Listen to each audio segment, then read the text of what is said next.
जय हिंद बच्चों। कल मैथ का एग्ज़ाम है जिसके लिए हम कुछ क्वेश्चन लेकर आए हैं, उदाहरण लेकर आए हैं। इसका रिवीजन करके आप लोग एग्ज़ाम में जाइएगा तो अच्छे से कुछ ना कुछ ज़रूर ही याद हो जाएगा जो एग्ज़ाम में आकर आसानी से बना सकते हैं। बोल रहा है कि निम्नलिखित संख्या को अभाज्य गुणनखंड के गुणनफल के रूप में व्यक्त करना है। जैसे हम 140, पहला क्वेश्चन क्या है 140।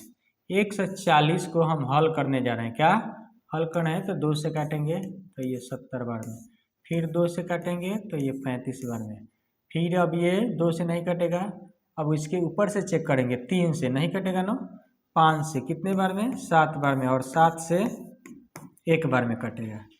140 का अभाज्य गुणनखंड क्या हो गया 2 गुने 2 गुने 5 गुने 7, या इसे ऐसे लिख सकते हैं 140 का अभाज्य गुणनखंड 2 कितना बार है 2, तो 2 के घात 2 गुने 5 गुने 7 भी इसे लिख सकते हैं। जैसे हम 3 नंबर उठा लिए, कितने नंबर 3 नंबर क्वेश्चन उठा लिए, दिया है 38 और 25। 38 और 25 को अभाज्य गुणनखंड के रूप में लिखना है। तो 38 और 25 को अभाज्य गुणनखंड के रूप में लिखने के लिए ये 2 से विभाज्यता का नियम अच्छी से याद होना चाहिए। अगर 2 से इसे हम काट रहे हैं तो 2 से कटेगा नहीं, काहे कि ना 0 है ना सम संख्या है लास्ट में, तो 2 से नहीं कटेगा। 3 से चेक कर ले रहे हैं, 8 और 3 11, 11 2 13, 13 और 5 18, यानी ये 3 से कट रहा है। 3 से ये कट रहा है तो 3 से कटना शुरू करें। एक खाली में 3, 3 दूनी के 6, बचा 2 तो 22 हो गया, तो 3 सत्ते 21, 3 सत्ते 21, 3 पचे 15, 3 से कट गया। फिर ये अभी 3 से विभाजित हो रहा है, 3 से विभाजित, 3 चौका 12, 3 दूनी 6, 3 पचे 15, 3 पचे 15, 3 से कट गया। फिर ये 4 2 6, 6 5 11, अब 3 से ये नहीं कटेगा, काहे कि इसका योग 3 से विभाजित नहीं हो रहा है, तब ये 4 से नहीं 5 से अब कटेगा। कितना से 5 से, 5 9 8 40, 8 बार में, और बचा 2 तो 5 25, 5 से कट लिए। फिर अगर 5 से लास्ट में है 5 तो फिर 5 से ये कटेगा, तो एक खाली में 8 है, तो एक खाली में कितना हो गया 5, एक खाली में 5, बचा कितना 7, बचा एक खाली में 5, बच गया 3, तो ये 35, तो 5 सत्ते 35 और 17 कितने बार में कटता है 1 बार में। कितने बार में कटता है 1 बार में। तो इसका अभाज्य गुणनखंड यानी 38 25 का अभाज्य गुणनखंड क्या गया 3 गुने 3 गुने 5 गुने 5 गुने 17। तो अगर अभाज्य गुणनखंड के रूप में लिखने के लिए कोई क्वेश्चन बोले तो आप ऐसे ही लिख सकते हैं। चलिए और कुछ क्वेश्चन हम लेकर आए हैं जो बोल रहे हैं अभाज्य गुणनखंड विधि द्वारा निम्नलिखित पूर्णांकों के HCF और LCM ज्ञात करें। अभाज्य गुणनखंड विधि के द्वारा LCM और HCF क्या करना है, इसका ज्ञात करना है। जैसे हम 1 नंबर ही उठा लिए, 1 नंबर तो 12 दिया है, 15 दिया है और 21 दिया है। अभाज्य गुणनखंड करेंगे सबका। 12 का अलग अभाज्य गुणनखंड कर ले रहे हैं 2 से, तो 2 से गुणनखंड करेंगे तो 6, 2 से 3 और 3 से 1, यानी 12। 12 का अभाज्य गुणनखंड हमें क्या मिला 2 गुने 2 गुने 3 गुने 3। फिर 15 का कर ले रहे हैं, कितना का 15 का, 3 से 5 बार में और 5 से 1 बार में। 15 का अभाज्य गुणनखंड हमें क्या मिला 3 गुने 5 मिला। अब 21 का कर ले रहे हैं अभाज्य गुणनखंड, तो 3 और 7 कितना 7 से 1 बार में, 7 से 1 बार में। तो जब हम 21 का अभाज्य गुणनखंड निकालें तो 3 गुने हमें क्या मिला 7 मिला, 3 गुने 7 मिला। अब क्या बोल रहा है HCF, तो हम HCF यानी जो तीनों में कॉमन रहता है उसी से HCF मिलता है। जो तीनों में कॉमन रहता है उससे क्या मिलता है HCF। देखिए यहाँ 3 और ये 3 मिल गया, यानी 12 15 और 21 का HCF कितना आ गया 3 आ गया। जो तीनों में कॉमन आता है वो HCF होता है। क्या होता है HCF। बोल रहे हैं एलसीएम ज्ञात करने के लिए क्या, तब 12, 15 और 21 का LCM, 21 का LCM।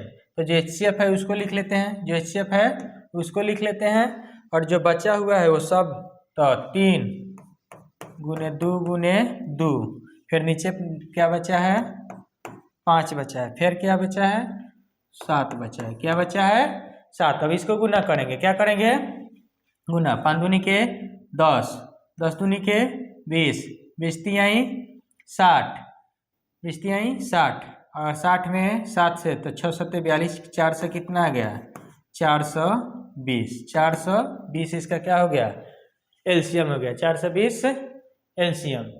इसी तरह एलसीएम निकलता है और एचसीएफ निकलता है। अगर एलसीएम एचसीएफ ज्ञात करने के लिए बोल दे तो आगे चलते हैं, कुछ और क्वेश्चन देख लेते हैं अलग टाइप का। बोल रहे हैं कि √2 एक अपरिमेय संख्या, इसे सिद्ध करें। √2 एक अपरिमेय संख्या, √2 क्या है एक अपरिमेय संख्या। तो किसी भी, ये तो अपरिमेय है, हम लोग जानते हैं कि यह क्या है अपरिमेय है। तो अपरिमेय सिद्ध करने के लिए सबसे पहले इसे हम लोग को इसे क्या मानना होगा परिमेय मानना होगा, क्या परिमेय, तब जाके ये अपरिमेय सिद्ध कर पाएंगे लोग। ठीक, जैसे दे दिया हल, मानेंगे, माना √2 एक परिमेय संख्या है। √2 एक क्या है परिमेय संख्या है। √2 एक जब परिमेय संख्या है तो इसे a बटा b बराबर या p बटा q बराबर तो आराम से लिख सकते हैं। हम लिख रहे हैं इसे a बटा b बराबर √2 जहाँ a और b दो धन पूर्णांक है जिसका HCF कितना है 1 है, जिसका HCF कितना है 1 है, जिसका HCF कितना है 1 है। अब दोनों तरफ हम वर्ग करेंगे, क्या करेंगे वर्ग, दोनों तरफ वर्ग करने पर, दोनों तरफ वर्ग करने पर, तो a बटा b इसे वर्ग कर दिए बराबर √2, इसका भी क्या कर दिए वर्ग है, a² बटा b² आ जाएगा। अब बराबर स्क्वायर से रूट कट गया तो ये क्या आ गया केवल 2 आ गया, क्या आ गया केवल 2। ये बट्टा में b है, उधर जाएगा तो गुना में हो जाएगा, तो a² बराबर हमें मिल गया 2b के स्क्वायर, 2b के स्क्वायर। इसे घेर कर रखेंगे, इसका हमें जरूरत है, इसे घेर देंगे, इसे जरूरत है। फिर हम लिखेंगे कि b² बराबर क्या, b² बराबर a² बटा 2 हो जाएगा, a² बटा 2। अब अगर यहाँ लिखेंगे कि यहाँ a² 2 से विभाजित है, 2 से क्या है ये विभाजित है, अतः a भी 2 से विभाजित होगा, अतः ये भी 2 से क्या होगा विभाजित होगा। अब फिर हम मानेंगे इस 2 को कि माना a बराबर 2c,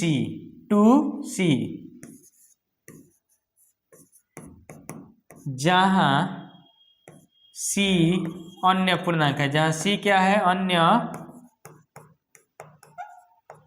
पूर्णांक संख्या है, जहाँ सी क्या है, अन्य पूर्णांक संख्या है।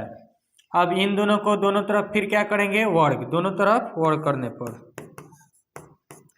दोनों तरफ वर्ग करने पर, तो जब दोनों तरफ वर्ग करेंगे तो ए स्क्वायर बराबर 2c के स्क्वायर हो जाएगा, 2c के क्या हो जाएगा, स्क्वायर हो जाएगा। ठीक, अब थोड़ा सा जगह बना लें।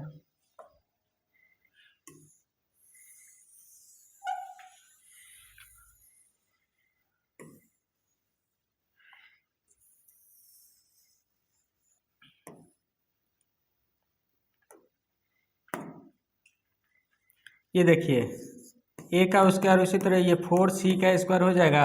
अब ए स्क्वायर के यहाँ पर क्या रख देंगे, मान लिखेंगे यहाँ पे कि समीकरण इसे एक अगर हम मान ले तो लिखेंगे ए स्क्वायर का मान समीकरण एक में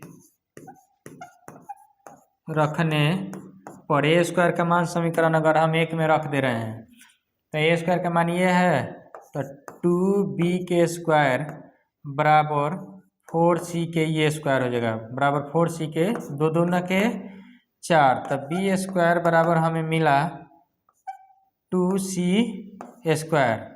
अब ये 2c के गुना में इधर आएगा तो बटा में हो जाएगा, तो c स्क्वायर बराबर क्या हो जाएगा, बी स्क्वायर बटा 2, बी स्क्वायर बटा 2 लिखेंगे। यहाँ बी स्क्वायर 2 से विभाजित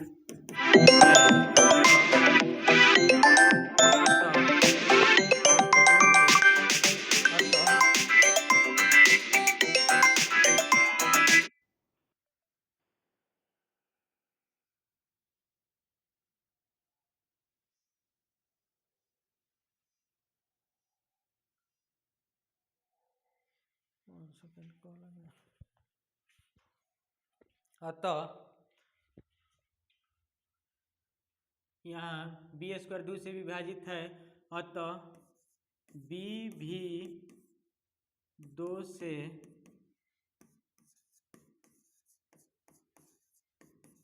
विभाजित होगा, तो बी भी 2 से विभाजित होगा।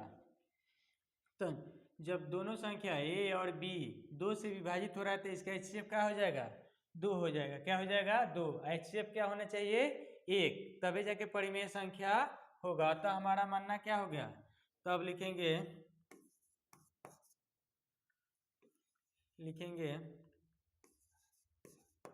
अतः यहाँ ए और बी दोनों 2 से विभाजित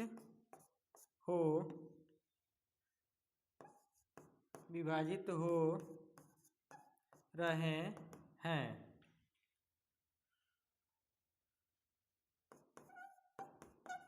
जिसका HCF 2 हो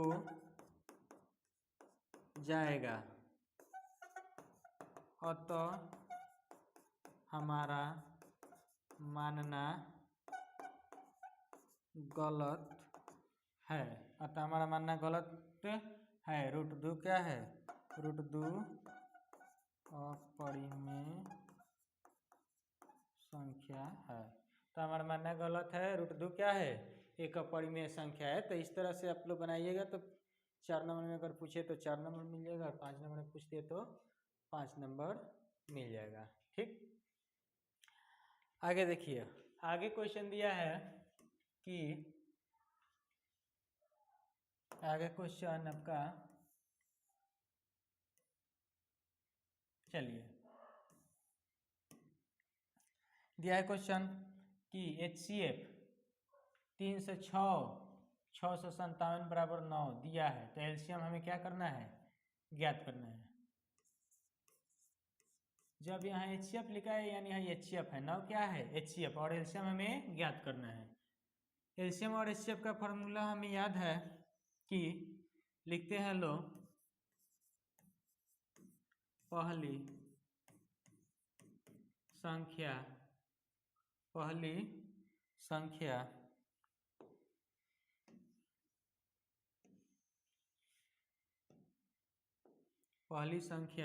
गुने दूसरी संख्या गुने दूसरी संख्या बराबर LCM गुने HCF, यही लिखते हैं ना। अभी यहीं से जितना फार्मूला बनना होता है वो बन जाएगा। ठीक, इसको साइड करते हैं थोड़ा सा छोटा करके, यहाँ लिख दिए। ठीक है, अब दिया है HCF कितना 9 दे दिया है, पहली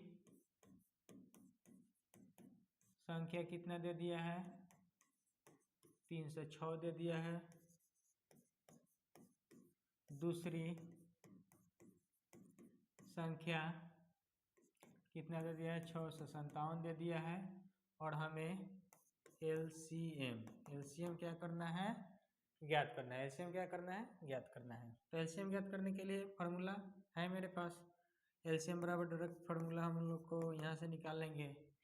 एलसीएम बराबर, तो ये एचसीएफ कहाँ चला जाएगा, बट्टा में आ जाएगा। एलसीएफ कहाँ आ जाएगा, बट्टा में, यानी पहली संख्या गुने दूसरी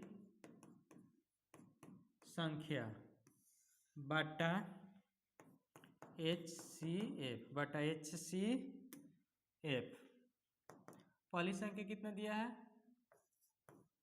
306, दूसरी संख्या 657, और HCF कितना दिया है 9 दिया है। क्या दिया है 9 से तो ये कट जाएगा, 9 से ये कट जाएगा, 9 3 27, 9 3 27, और बचा कितना इसमें 3 36, तो 9 चौका 36, 34 बार में कट गया। तो अब हमें 34 गुने 657, यानी 657 में 34 से क्या कर देना है, गुना। 7 चौका 28, हार्सिल 2, 5 चौका 20 2 22, हार्सिल 2, 6 चौका 24 2 26, 7 का 21, 15 2 17, 6 18 1 19, जोड़ 2 8 3, 7 6 13 के 3, 9 2 11 1 12 के 2, 1 2 22, कितना आ गया 22 33 8, 22 33 8 इसका आंसर होगा। तो अगर यहाँ पर HCF लिखेगा तो ये HCF है, LCM लिखेगा तो LCM है, यहाँ जो ज्ञात करना है वो यहाँ लिखेगा। ठीक, आगे हम लोग देखते हैं कि ये तो बहुत आसान है, ये बहुत आसान है। देखिए कैसे बनेगा, बोल रहा है कि अपरिमेय सिद्ध करना है, इसे भी क्या सिद्ध करना है, अपरिमेय सिद्ध करना है, अपरिमेय सिद्ध करना है। ठीक है, तो अपरिमेय सिद्ध करेंगे तो देखिए यहाँ पे सबसे पहले इसे मानना होगा कि ये परिमेय है। ये क्या है, परिमेय है। जब परिमेय मान लेंगे लोग तब जाके अपरिमेय सिद्ध कर पाएंगे, काहे कि ये तो अपरिमेय है ही। तो यानी इसे परिमेय मानकर तब अपरिमेय इसे क्या करेंगे, सिद्ध कर लेंगे लोग। लिखेंगे हल में, माना 5 - √3 एक परिमेय संख्या है। क्या है, परिमेय संख्या। जब इसे परिमेय हम मान लिए तो इसे परिमेय के बराबर लिख सकते हैं, परिमेय के बराबर लिख सकते हैं। अब परिमेय वाला एक साथ, परिमेय वाला अलग कर लेंगे और परिमेय वाला को अलग कर देंगे, हो जाएगा सीधे।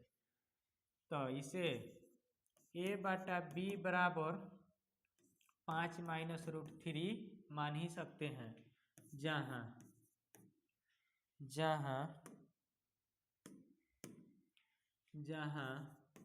a और b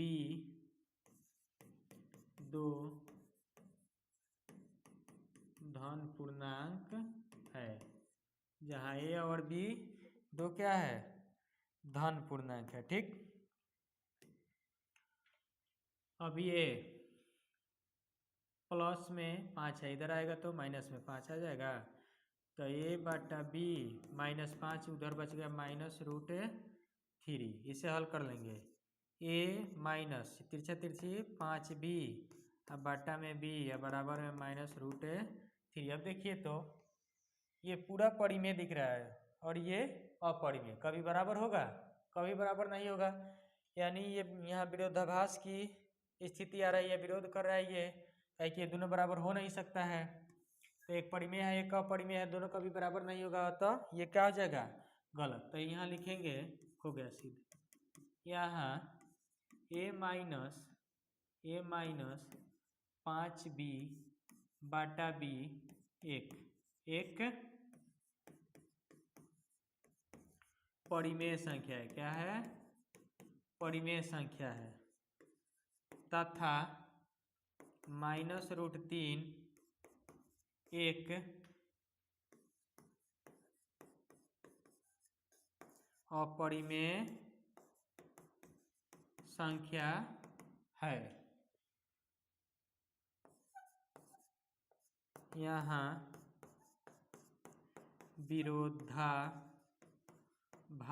विरोधाभास की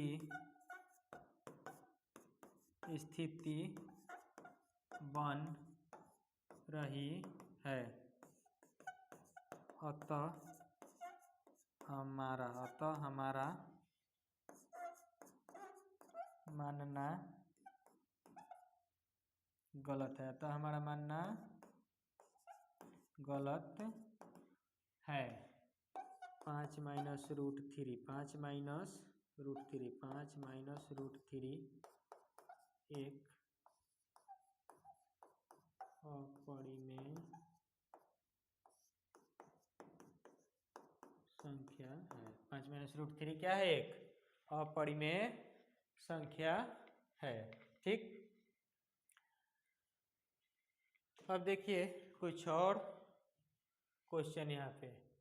अब बहुपद में क्या, बहुपद में बोल रहा है कि द्विघात बहुपद x² प्लस 7x प्लस 10 के शून्यक ज्ञात कीजिए और शून्यकों तथा गुणांकों के बीच के संबंध की सत्यता की जांच करें। इसका शून्यक हमें निकालना है, शून्यक निकालने के बाद इसके गुणांक और शून्यकों तथा गुणांक के बीच के संबंध की स्थिति को भी बताना है।